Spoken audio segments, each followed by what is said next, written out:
Indeed, it was very dramatic between the Nigerian representative and the South African representative during the Commonwealth Parliamentary Association event that took place in Malawi earlier last week. And all of this we'll be digesting onto this video. Welcome to Knives of Words. Let's get to it.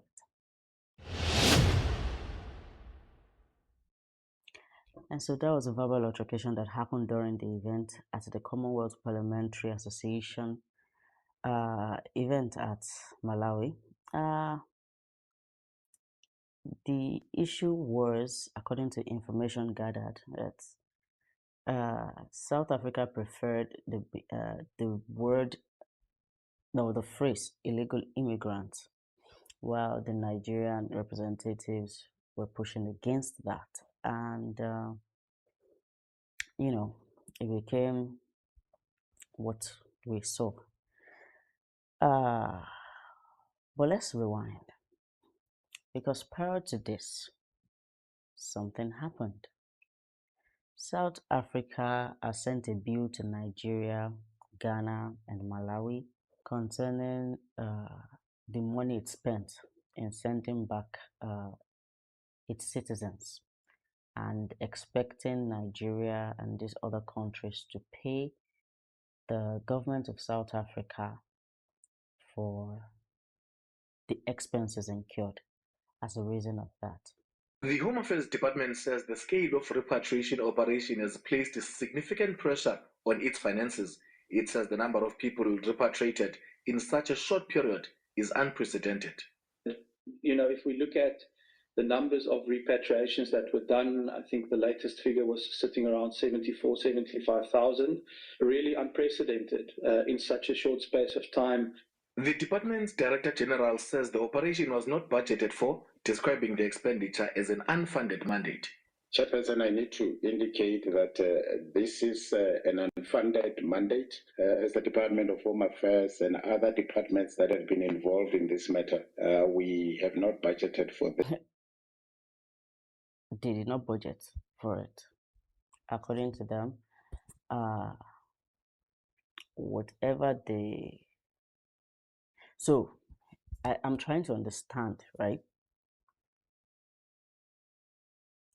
There was no prior plan with the protesters. The protesters demanded that their government deport these illegal immigrants.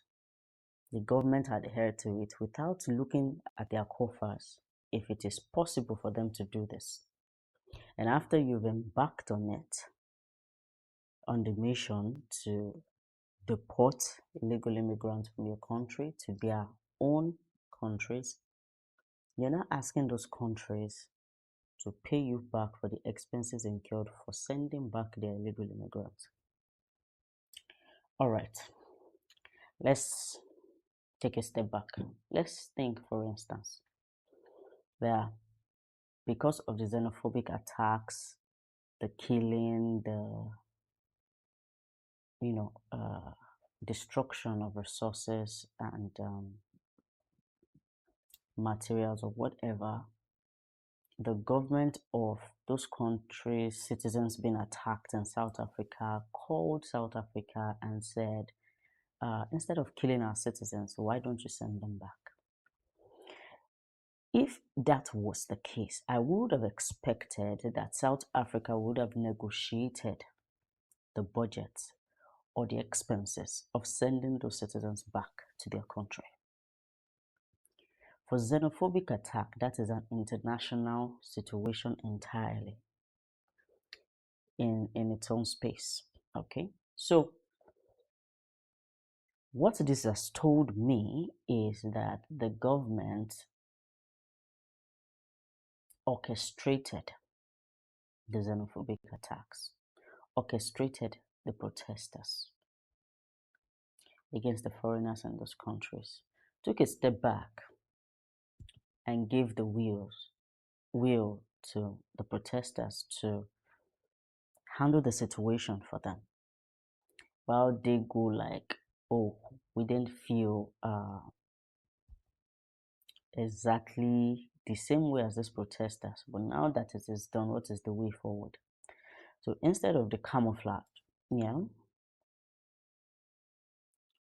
they have now come out to ask for, the expenses incurred from these neighboring countries. And the neighboring countries are saying, wait, hold up. We will be the one to bill you because of what our citizens lost in your country. Okay. Now, I researched, is it possible for the country that deported citizens of another country to ask for payment? I said yes, but there are no legal guidelines or legal policies allowing this to happen. It has to be an agreement between two countries for this to happen. Okay, so neither party has a legal guideline to make demands. And so what position does this leave both countries in the situation at hand? It leaves them in a situation of bad blood. Hence, the video you saw earlier. Okay, so it is a case of moral ethic conduct being checked between both countries in this situation. Don't call our citizens illegal immigrants after what you did to them.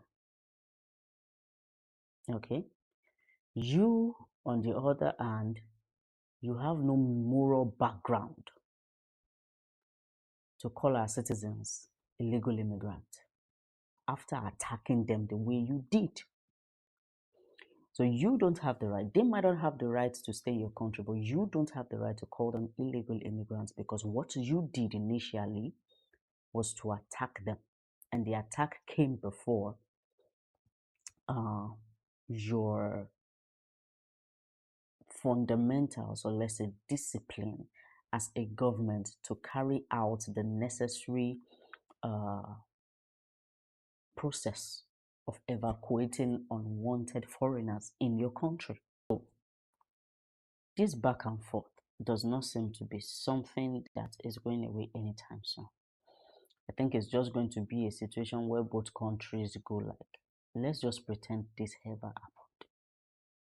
Okay, but as long as South Africa continues to hamper and drill into the wound of the Nigerian government, the more this seems unresolved between both countries. Now, my opinion to this is, I personally feel embarrassed as an African, and how shame has not been woven into the fabric of Africans. You, Nigerian government, if your country was good enough, if your country was habitable enough for your citizens, they won't leave the country in mass to another country, whether neighboring or foreign or, across border, to find greener pastures. They won't do that. And they have to take that one on the chin. Really, South Africa? It has deteriorated. Back in the times of the Azikiwis and the Awolowas, no Nigerians, if any, Nigerians were not migrating to South Africa to live in mass. What I'm saying is, Nigerians were not migrating to South Africa during the time of the Azikiwes and Awolowo's. What I heard was they were going to the United Kingdom a lot. And it was not even out of maybe migrating. They were being given that pass to go to the United Kingdom to study, to work, gather, experience, knowledge, to bring back to Nigeria to make the country function. And so if the country has deteriorated to the point where Nigerians are moving en masse to the likes of South Africa, Ghana, says a lot about the governments, administrations, past and present of Nigeria. And so to a very large extent, the Nigerian government, past or present, has allowed this ridicule to come home. As for Nigeria. For South Africa,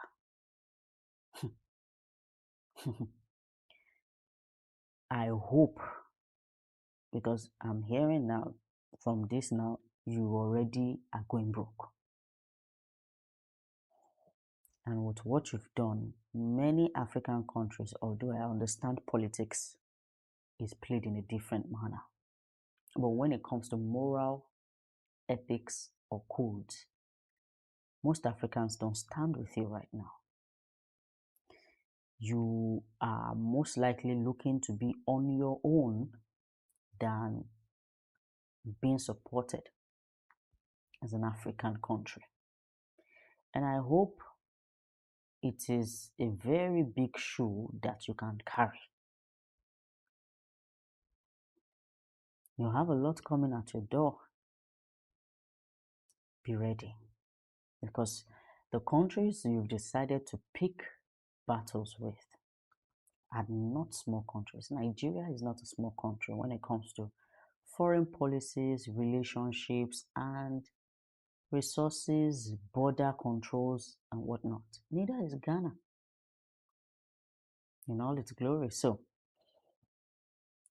are you really ready for the enemies you're trying to create for yourself? Because whether now or later, history will remember this and will demand of you. Okay. So, that is all I have concerning the recent updates and ulabalu between Nigeria and South Africa. Okay. One country is demanding for the bills of deportation to be paid. The other one is saying, after you pay us for the damages you've caused our citizens. And then there was an event, and then there was verbal war between both countries in Malawi. So we'll continue to see how this continues to play out. All right, quickly, let's get to the editor's note. So on the editor's note today, the Luigi Mangione's case has begun, started on the 14th of August, and it's set to run till December 2026. Okay, so but that depends on whether his state charges are going to be dropped or not. Okay, so if the state charges are not dropped, that might incur another 4 to 8 weeks. If they are dropped, of course, by December, the judge intends to state is sentence him. And so what is really happening? He has pled guilty. According to him, let me bring it to your view. So Luigi admits killing healthcare boss Brian Thompson, has pleaded guilty to federal charges in New York. Okay. According to his words, Mangione tells to the judge his voice was steady as he reads the statement to a tense and silent courtroom, our reporters write. Okay, so Thompson, a 50-year-old father of two, was shot in the back as he left his hotel in Manhattan in 2024.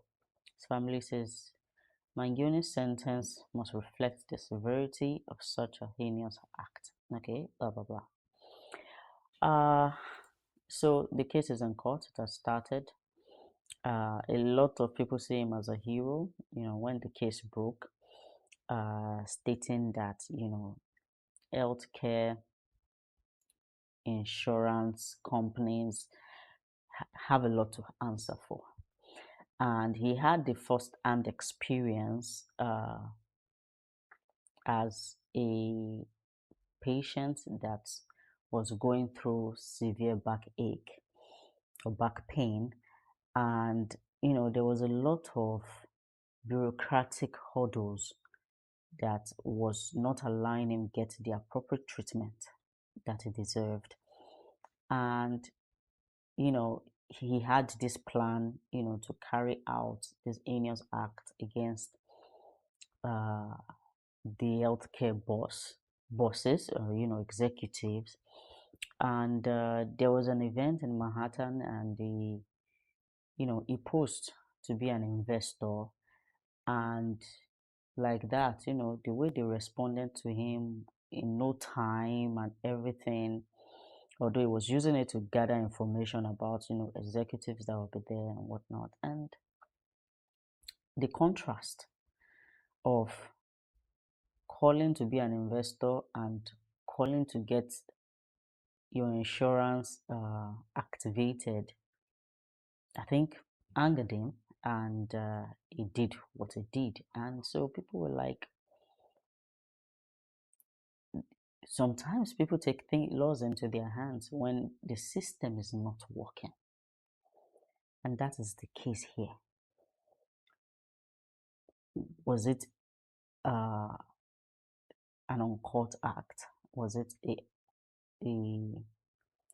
terrible act? Yes, it was. But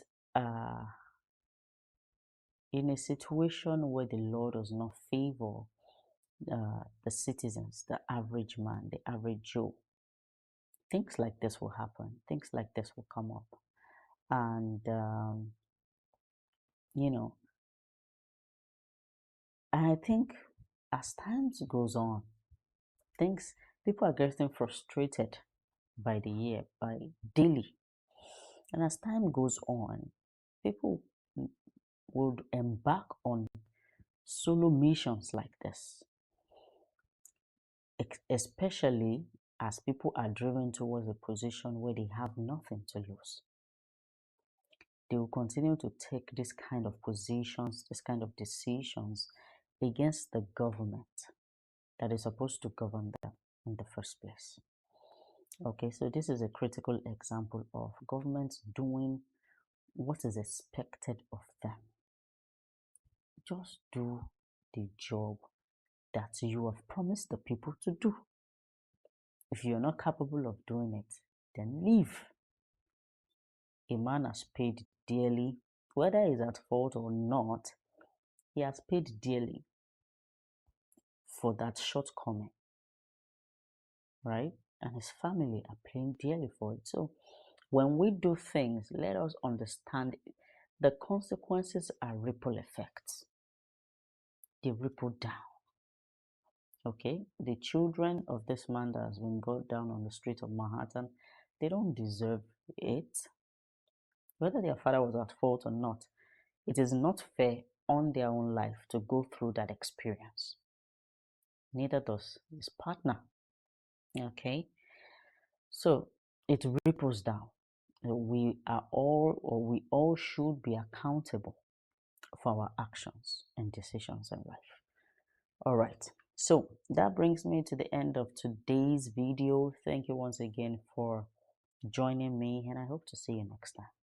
Bye for now.